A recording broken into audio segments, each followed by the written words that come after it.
नमस्कार, good morning, जोहार। झारखंडी Hindi news में आपका स्वागत है। झारखंड की तमाम छोटी बड़ी खबर जानने के लिए चैनल को सब्सक्राइब, वीडियो को लाइक और झारखंड के आप किस जिले से वीडियो को देख रहे हैं या कमेंट में जरूर लिखें। चलिए जानते हैं आज की पहली और बड़ी खबर।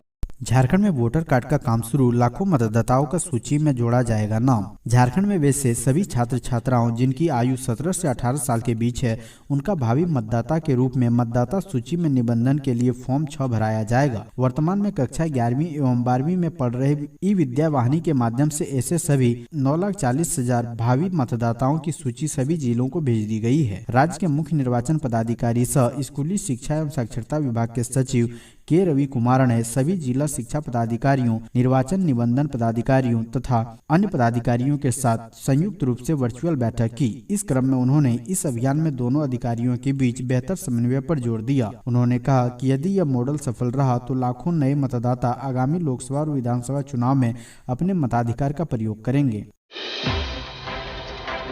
ईडी की जांच में फंसे विशाल चौधरी की संस्था को मिली बड़ी जिम्मेदारी, युवाओं के लिए करेगी ये काम। Jharkhand skill development mission society ने ईडी के चंगुल में फंसे विशाल चौधरी की संस्था को प्रशिक्षण देने का काम देने का फैसला किया है, जबकि ईडी की ओर से सितंबर में ही IAS अधिकारी राजीव अरुण एक्का प्रकरण में विशाल चौधरी की भूमिका की विस्तृत जानकारी दी जा चुकी है। इसमें स्किल डेवलपमेंट का काम लेने के लिए मंत्री को 12 लाख रुपए देने और JSDMS में भी 10 लाख रुपए बांटे जाने का उल्लेख किया गया था। प्रधानमंत्री के झारखंड दौरे पर कांग्रेस का तंज, प्रदेश अध्यक्ष ने कहा चुनाव नजदीक आया तो विदेश की जगह देश की यात्रा करने लगे पीएम। प्रधानमंत्री नरेंद्र मोदी 15 नवंबर को झारखंड दौरे पर आ रहे हैं। अपने दौरे के दौरान प्रधानमंत्री भगवान बिरसा मुंडा की जन्मस्थली खुट्टी के लुहातू जाएंगे। पीएम मोदी के संभावित कार्यक्रम को लेकर राज्य में सियासी बयानबाजी का दौर शुरू हो गया है। झारखंड कांग्रेस के प्रदेश अध्यक्ष राजेश ठाकुर ने कांग्रेस भवन में मीडिया से बात करते हुए कहा, प्रधानमंत्री नरेंद्र मोदी ने विदेश दौरा बंद कर देश का दौरा करना शुरू कर दिया है। पीएम मोदी को इस बात का अफसोस हो रहा है कि पहले 5 राज्यों में और फिर लोकसभा के चुनाव होने हैं। प्रधानमंत्री नरेंद्र मोदी की 15 नवंबर को संभावित झारखंड यात्रा को राजनीतिक यात्रा बताते हुए राजेश ठाकुर ने कहा कि चुनाव नजदीक है, इसलिए पीएम मोदी धरती आबा बिरसा मुंडा और बाबा कार्तिक उरांव को भी याद करेंगे। प्रधानमंत्री को झारखंड और झारखंड की जनता से कोई भावनात्मक लगाव नहीं है। देवघर और गोड्डा के 24 ठिकानों पर इनकम टैक्स की छापेमारी, जानिए पूरा मामला। देवघर और गोड्डा के 24 ठिकानों पर इनकम टैक्स की छापेमारी चल रही है। मामला चारू सीला ट्रस्ट और फैलेरिया कोठी की जमीन के साथ साथ शराब कारोबारी से जुड़ा है। जमीन और शराब कारोबारी से जुड़े लोगों के घर पर देवघर और गोड्डा में IT डिपार्टमेंट ताबड़तोड़ छापेमारी कर रही है। सभी ठिकानों पर सोमवार आहले सुबह ही एक साथ धनबाद और पटना इनकम टैक्स टीम के नेतृत्व में छापेमारी शुरू हुई है। इनकम टैक्स की डिपार्टमेंट को जमीन बिक्री में सरकार को स्टैंप ड्यूटी में कम रकम दर्शाते हुए अधिक पैसा कमाने का मामला पता चला है। स्लेबल जमीन के साथ साथ नॉन स्लेबल जमीन खरीदारी में भी अधिक संपत्ति अर्जित करने को लेकर छापेमारी चल रही है। सीएम हेमंत सोरेन ने मयूराक्षी नदी पर बने झारखंड के सबसे लंबे पुल का किया उद्घाटन, कही ये बात।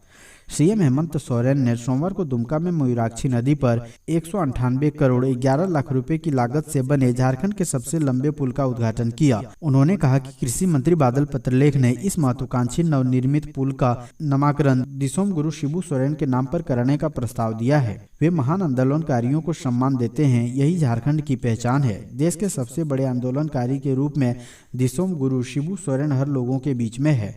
पुल का नाम दिसोम गुरु के नाम पर करने के लिए सरकारी प्रक्रियाओं को पूरा करते हुए शिलापट लगाया जाएगा।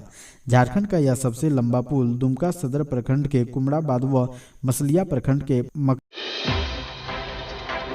झारखंड के स्टूडेंट्स को मिलेगी ये खास सुविधा। नवंबर में जैक करेगा लॉन्च। झारखंड एकेडमिक काउंसिल ने डिजी लॉकर तैयार कर लिया है। नवंबर से इसे छात्र छात्राओं के लिए ऑनलाइन कर दिया जाएगा।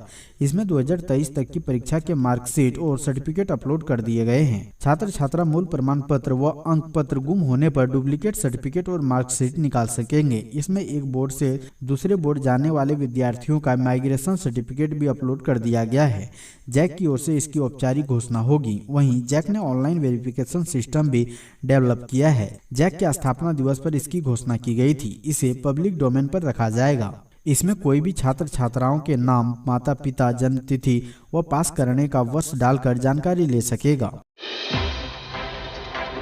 झारखंड में सीआरपीसी नियमों की अनदेखी, बिना किट दिए वैज्ञानिकों से कराई जा रही फोरेंसिक जांच। हाईकोर्ट के आदेश के बाद राज्य में विधि विज्ञान प्रयोगशाला को सुदृढ़ बनाने के लिए वैज्ञानिक की नियुक्ति हुई, लेकिन वैज्ञानिकों का हाल यह है कि वैज्ञानिक 24 जिलों में बिना फोरेंसिक वैन और जांच किट के अकेले काम कर रहे हैं। यह कहना है जिला में भेजे गए वैज्ञानिकों का। उनके अनुसार चलंत विधि विज्ञान प्रयोगशाला को कारगर बनाने के लिए सरकार द्वारा फंड भी उपलब्ध कराया गया, लेकिन स्थिति यह है कि किसी भी जिले में ना तो चलंत विधि विज्ञान प्रयोगशाला है, ना ही जांच किट और ना ही किसी तरह का कोई उपकरण। काम करने का कोई स्थान भी नहीं दिया गया है। वैज्ञानिकों के अनुसार काम करने के दौरान उसके साथ सबसे विचित्र स्थिति इस बात को लेकर उत्पन्न हो रही है कि सीआरपीसी 293 के अनुसार राज्य विधि विज्ञान प्रयोगशाला के निदेशक, उप निदेशक या सहायक निदेशक ही किसी मामले में रिपोर्ट तैयार कर सकते हैं, लेकिन कई जिले में भेजे गए वैज्ञानिक बतौर सहायक भेजे गए हैं जिसके पास सीआरपीसी के तहत यह अधिकार नहीं है। वे बिना रिपोर्टिंग अधिकारियों के निर्देश पर किसी घटना स्थल से कोई सैंपल भी कलेक्ट नहीं कर।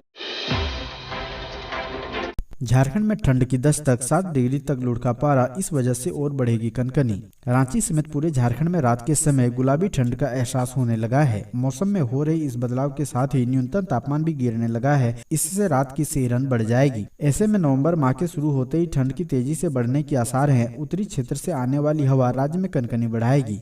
रांची में शनिवार को न्यूनतम तापमान 15.9 डिग्री सेल्सियस दर्ज किया गया। सबसे अधिक न्यूनतम तापमान जमशेदपुर का 19.4 डिग्री सेल्सियस रहा। मौसम विभाग के अनुसार राज्य में न्यूनतम तापमान करीब 1 से 2 डिग्री तक सामान्य से नीचे चल रहा है।